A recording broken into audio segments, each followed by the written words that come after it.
Subscribe now and press the bell icon. Never miss an update.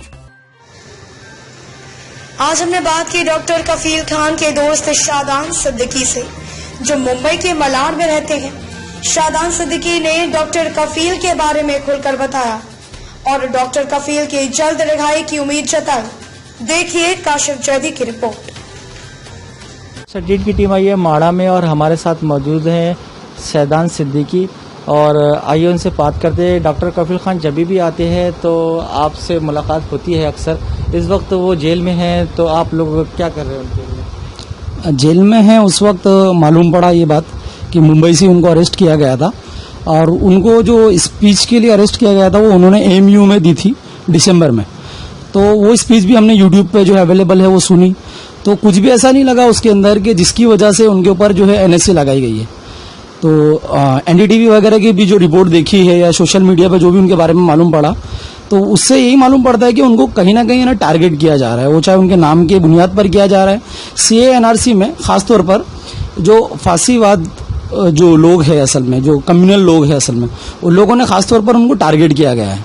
Doctor Kafeel jail में है आज, ये हमारे लिए बहुत शर्म की बात है, क्योंकि डॉक्टर कफील जैसे डॉक्टर्स को आज हमारे बीच होना चाहिए। डॉक्टर कफील एक बेहतरीन कोरोना वॉरियर्स हो सकते थे हमारे लिए। डॉक्टर कफील जैसे डॉक्टर्स की हमें बहुत जरूरत थी। आपने देखा रहेगा कि बीआरडी में जब बच्चे जो है मर रहे थे और दिन में वहां पर जो है घंटे के अंदर रिपोर्ट्स आ रही थी, इतने बच्चों की डेथ हो गई, इतने बच्चों की डेथ हो गई, तो अचानक से हमारे सामने एक चेहरा आया और जिसको भगवान के रूप में देखा जा रहा था। और लोगों ने ये कहा कि मीडिया पर्सन्स भी वहां पर मौजूद थे कि डॉक्टर कफील एक भगवान की तरह वहां पर आए और उन्होंने काफी बच्चों की जान बचा ली। और गवर्नमेंट का जो हॉस्पिटल था वहां पर सिलेंडर्स नहीं थे, वहां पर सिलेंडर्स अवेलेबल नहीं थे, लेकिन डॉक्टर कफील ने पर्सनली अपनी पूरी टीम को वहां पर ले जाकर 500 जो बड़े सिलेंडर्स है वो मुहैया कराए वहां पर। और पूरी टीम ने वहां पर बहुत सारी चीजों को जो और ज्यादा डेथ्स हो सकती थी तो उनको कंट्रोल किया। तो ये एक बहुत बड़ी चीज थी, बहुत बड़ा अचीवमेंट था उनके लिए। वो आपने देखा रहेगा पूरे मीडिया में वो आ गए। उसके बाद हम देखते हैं कि अचानक से एक दूसरी न्यूज चलती है कि डॉक्टर कफील को जो है वो के ऊपर एफआईआर हो जाती है। तो ये चीज समझ में नहीं आती कि एक तरफ जो उनको भगवान बनाया जा रहा था और सडनली जो है कुछ ही टाइम के बाद उनको जो है एक विलन के रूप में देखा गया है। तो कहीं ना कहीं उसके अंदर यूपी सरकार का जो है नाकामी दिखी कि गवर्नमेंट के हॉस्पिटल में सिलेंडर नहीं है, और एक बाहर से कोई पर्सन आता है, कोई डॉक्टर आता है और वो पूरे सिलेंडर्स वगैरह मुहैया कराता है और जान बचा लेता है। तो क्या ये गलती है डॉक्टर कफील की कि उसने जो है उन बच्चों की जान बचाई? वो इंसानियत के नाते वहां पर सिलेंडर मुहैया कराए। पूरे एविडेंस जो कोर्ट ने उनके बाद जो उनको जमानत मिली, तो पूरे कोर्ट ने उनको क्लीन चिट दी कि डॉक्टर कफील ने 500 सिलेंडर्स मुहैया कराए हैं। पूरा आप वो पढ़ सकते हैं, पूरा नेट पर भी अवेलेबल है।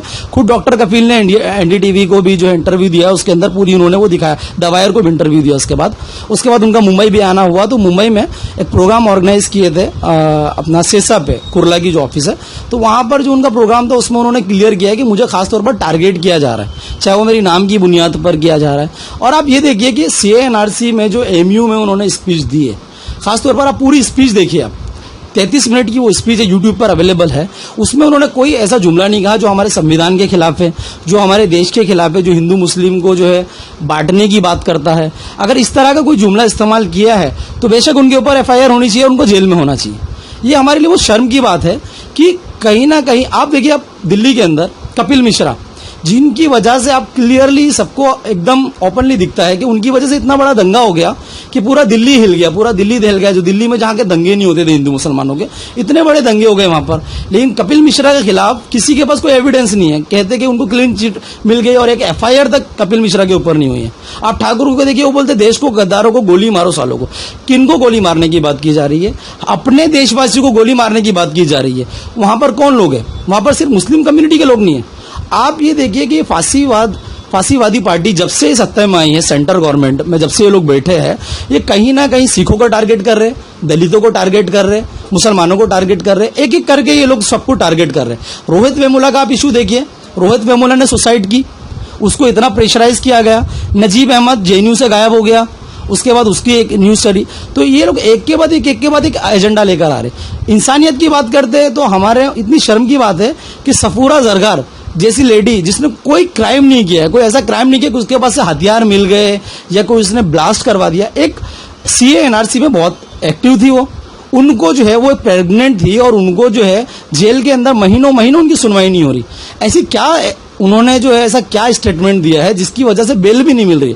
खुद डॉक्टर कफील का हाल देखिए, डॉक्टर कफील को बेल नहीं मिल रही है। क्या ऐसा किया? एनएसए उनके ऊपर लगाया है और एनएसए की जो रिपोर्ट है उसके अंदर क्लियरली मेंशन किया है कि लॉ एंड ऑर्डर को खतरा है। तो डॉक्टर कफील ने ऐसा क्या बोल दिया जो उनकी बात से लॉ एंड ऑर्डर को खतरा हो गया? तो ये बिल्कुल बेबुनियाद चीज है। आप भी जो है देखिए कि हमारे समाज के अंदर जो पेरेंट्स रहते हैं, आपके घर में भी बच्चे होंगे। डॉक्टर कफील की 4 साल की बेटी है, वो उनकी बीवी का भी एक वीडियो वायरल हुआ था जिसमें वो बोल रही थी कि मेरी बेटी पूछते रहती कि मम्मी पापा कब आएंगे, पापा कब आएंगे। तो उसमें उन्होंने बोला कि बेटा पापा कोई कैम्प कर रहे हैं, कोरोना का कोई कैम्प कर रहे हैं, वो पेशेंट्स को बचा रहे हैं, उनको एक सर्टिफिकेट मिलेगा, उनको एक अवार्ड मिलेगा। वो झूठ बोल बोल कर बच्ची को तसल्ली दे रही है। आज डॉक्टर कफील ने जो बच्चों की जान बचाए, जो इतना उन्होंने काम किया। बिहार के अंदर जो चमकी की जो बीमारी आई थी उसमें हमने देखा कि घुटने घुटने तक और पेट पेट तक पानी था, उसमें डॉक्टर कफील ने काम किया है। अपनी पूरी टीम को लेकर फ्री में कैंप्स किए। उनको जब सस्पेंड किया गया वहां से, बीआरडी से, गोरखपुर से, तो सस्पेंड होने के बाद चाहते कि वो अपना केस लड़ते और ये सारी चीजों से बरी हो जाते। लेकिन हम देखते कि डॉक्टर कफील ने ऐसा नहीं किया। डॉक्टर कफील ने जगह जगह जाकर कैंप किए हैं, दिल्ली में कैंप किए, बिहार में कैंप किए, लोगों को अवेयर किया है बीमारियों से। तो डॉक्टर कफील की हमें बहुत जरूरत है यहाँ पर। ये हमारे लिए वो शर्म की बात है कि डॉक्टर कफील जैसे काबिल लोग जो बेलौस काम करते हैं, बेलौस खिदमत करते हैं, कि बीआरडी में जो बंदा 500 बाटले मुहैया करा रहा है। आज कोरोना का जो ये दौर चल रहा है, जब डॉक्टर्स लोग भी खुद बेचारे रात दिन लगे हुए हैं, तो ऐसे डॉक्टर्स की हमें जरूरत थी जो टीम को लीड करे, जो बेलौस काम करे, लोगों की खिदमत करे। उनकी बेटी पूछती है कि पापा कब आएंगे, तो उनको झूठी तसल्ली देनी पड़ रही है। आप मुझे बताइए, आज डॉक्टर कफील का ये हाल है। एक अच्छी चीज उन्होंने की थी, एक अच्छी पहल उन्होंने की थी, और आज डॉक्टर कफील जेल की सलाखों के पीछे है और पिछले 6 महीने से जो है वो अपनी फैमिली से नहीं मिल पा रहे। एक हफ्ते में एक मरतबा कभी कॉल आता है उनकी फैमिली को, 6 महीने में एक मरतबा उनकी फैमिली की उनसे मुलाकात हुई है। उनका घर है गोरखपुर में और वो मथुरा जेल में उनको रखा गया है, मथुरा जेल में उनको रखा गया है। अब फैमिली मिल नहीं सकती। आप सोचिए कितनी परेशानी होती है। हमें और आपको ऐसा लगता है कि एक एफआईआर हो गई, बंदे के ऊपर एफआईआर चल रही है, लेकिन उसके पीछे फैमिली जो परेशान होती है वो बहुत बेकार चीज है असल में। उनकी वालदा आप देखिए, कुछ उनका भी इंटरव्यू आया था, तकरीबन 70-80 साल की वो औरत अपने बेटे की राह तकती रहती है हमेशा। ऐसा क्या क्राइम किया डॉक्टर कफील ने, पूरा देश पूछ रहा है। और मेरी एक अच्छी खुशी की बात यह है कि डॉक्टर कफील अंदर है, ये तो एक हमारे लिए गम की बात है। लेकिन एक खुशी की बात है कि आज भी हिंदुस्तान के अंदर एक जो है बीजेपी और आरएसएस मिलकर, ये फांसीवादी लोग मिलकर भी आज ये भाईचारे को खत्म नहीं कर पा रहे। डॉक्टर कफील के लिए आज भी आप देखिए, सोशल मीडिया उठाकर देख लीजिए, बीजेपी की आईटी सेल काम तो करती है, गालियां भी देती है और डॉक्टर कफील के खिलाफ जो है अलग अलग जो है एजेंडे वगैरह निकालते रहती है। लेकिन सोशल मीडिया पूरी उनकी सपोर्ट में है, स्टूडेंट्स पूरे उनके सपोर्ट में है, जेएनयू के स्टूडेंट्स, एएमयू के स्टूडेंट्स, इवन पूरे हमारे हिंदू स्टूडेंट्स, हमारे मुस्लिम कम्युनिस्ट, सब उनके साथ खड़े आज, क्योंकि वो सच पर है, वो हक पर है। अगर आज हम डॉक्टर कफील के साथ में नहीं खड़े होंगे तो कल कोई हिम्मत नहीं कर पाएगा अच्छे काम करने की। खुद डॉक्टर कफील की बेटी जो 4 साल की है, जिसका बाप इस बात की सजा भुगत रहा है कि उसके बाप ने जो है वो एक सिलेंडर जो है मुहैया कराए थे, मदद की थी लोगों की। क्या वो, आपको क्या लगता है कि वो मदद करेगी लोगों की आगे चलकर? उसके हाथ में अगर कोई चीज आएगी, पावर आएगी, तो मदद करेगी? वो डरेगी? सब अपनी अपनी देखेंगे। तो ये हमारे लिए बहुत शर्म की बात है। डॉक्टर कफील को रिहा करना चाहिए। मैं अगर क्लियरली आपको कहूं तो डॉक्टर कफील को अंदर सिर्फ अभी तक वो इसलिए कि उनका नाम डॉक्टर कफील खान है। आज इनको स्पेशली उस पर टारगेट किया जा रहा है। अब देखिए, दिल्ली के अंदर जो इन लोगों को उठाया जा रहा है वो कौन है? वो सीए एनआरसी में क्या अपने देश की हुकूमत से सवाल करना गलत है? अगर सवाल करना गलत है तो 125 करोड़ लोग है ना पूरे मुजरिम है, आप पूरे को पूरा उठाकर जेल में डाल दीजिए। 125 करोड़ हम अपने देश के प्रधानमंत्री से अगर सवाल नहीं करेंगे, गृह मंत्री से अगर सवाल नहीं करेंगे, तो हम किससे सवाल करेंगे? हम किस हुकूमत से सवाल करेंगे? भाई हमारी कंट्री है, ये सेक्युलर मुल्क है, ये किसी के बाप का हिंदुस्तान। राहत इंदौरी साहब ने कहा था ना, सभी का खून है शामिल यहाँ की मिट्टी में, किसी के बाप का हिंदुस्तान थोड़ी है।